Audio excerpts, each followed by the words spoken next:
we had a viewing because, of course, it had bullet holes.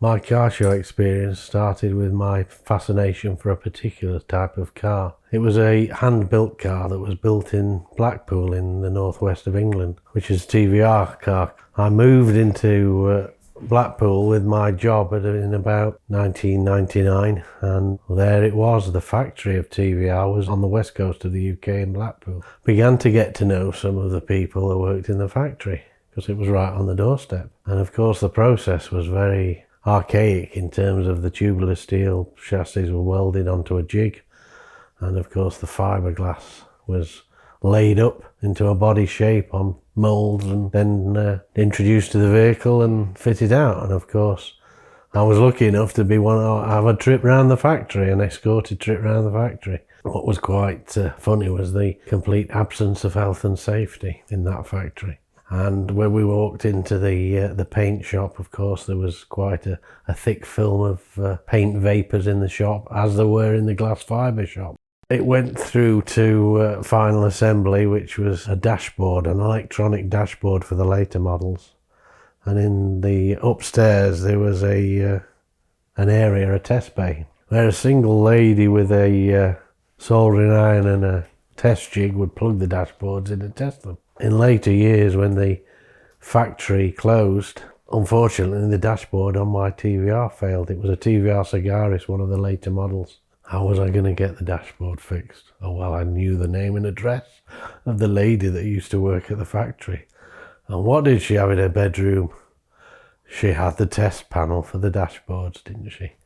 So I toddled off there one afternoon, dashboard under my arm, and she plugged it in, changed a few components, and then there we go. We managed to get my Sagaris dashboard working, plugged it back in the car, and off we went. And we used to have big events for the club that I was in, the TVR car club, and one of the biggest events was along the seafront in Blackpool. There's a sea wall and a road, and we used to do time trials down there. So every year they used to make a big event called the Back Home event. This is where all the TVRs in the UK used to go back to the factory, and factory visits were there, and then there used to be time trials. And one of the few vehicles that TVR produced was a TVR Speed 12, which was a 6-cylinder engine, two 6-cylinder engines that TVR produced themselves, welded together into a V shape. They only produced about 4 of the vehicles, and it was intended to go racing with them, and luckily enough we were able to witness one of these going at full tilt down the seafront. TVR at that time was owned by a guy called Peter Wheeler, and he decided to put a lot of development work into the engine, which was of course TVR's biggest mistake, was probably the reason why he eventually closed. It was called the Speed 6 engine. The engine designer lived again in the northwest. It wasn't a TVR employee at all. He was from a different background. He was a McLaren engine designer, and he produced this engine, 6-cylinder engine, straight 6, for the latest TVRs, and they were from the year 2000. They were fitted with this engine. TVR then bought this design off him and started to produce these engines, but of course they had to make the engine slightly different from his design. The reason for that is copyright. They didn't want him to have claim on the engine design, so they paid him for the basic design but modified the engine, and they removed 2 of the oil weights from cylinder number 6, which meant a whole host of engine problems for at least 4 years from TVR and the Speed 6 engine. There were new engines failing almost on delivery because of oil starvation. This was further compounded by a batch of exhaust valves that TVR bought from India. It was one of the nails in the coffin for TVR.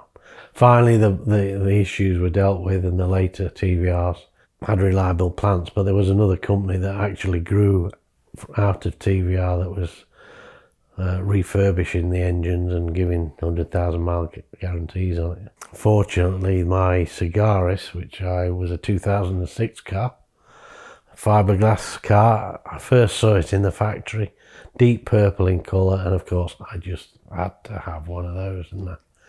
And if you've ever seen some of the reviews of the TVR Sagaris, no, they don't smell of fiberglass. No. They did have a very weird startup procedure where the gauges used to flick back and forwards again. The door buttons were hidden because they were electric doors and you couldn't work out. There was always a secret way into a TVR, which was behind the rear license plate. There was a key switch. The Swordfish car, the TVR Swordfish car, was in the factory when the film was first produced.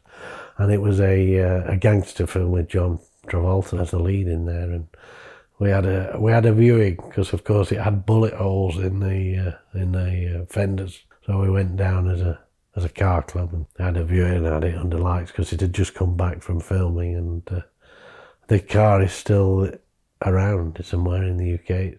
I've owned 4 TVRs, 3 Griffiths. My last Griffith was again a purple. I always like the colour purple. It was a purple Griffith, 5 litre. That was 2002 car. And then, oh God, I've seen the Sagaris in the factory. I've got to have a Sagaris. And they were fortunate enough to trade that car in for a purple Sagaris. Great looking car, but it was hand built.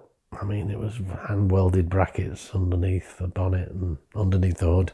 Hand welded brackets holding bits of the engine on and so on and so forth. I wanted something a bit more reliable, so I sold it at a profit and bought a C6 Corvette after that.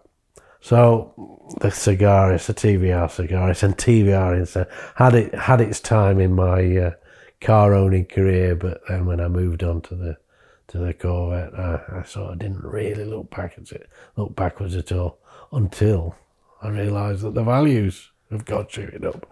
So if my £30,000 Sagaris was probably worth £60,000 to £70,000 if I had kept it. Now, what car story involves wish I'd never sold that car because it's now double or treble the value it was when I bought it? Well, here we go. We're there again. Wish I'd never sold my Sagaris. I should have kept it. But hey ho, life moves on. We'd like to thank Vincero Watches for supporting VINwiki this month. Vincero makes bold, stylish, and well-priced watches out of exceptional materials, and there's a link in the description below for a discount. So check out their website and find the watch that helps make the statement that you want the world to see.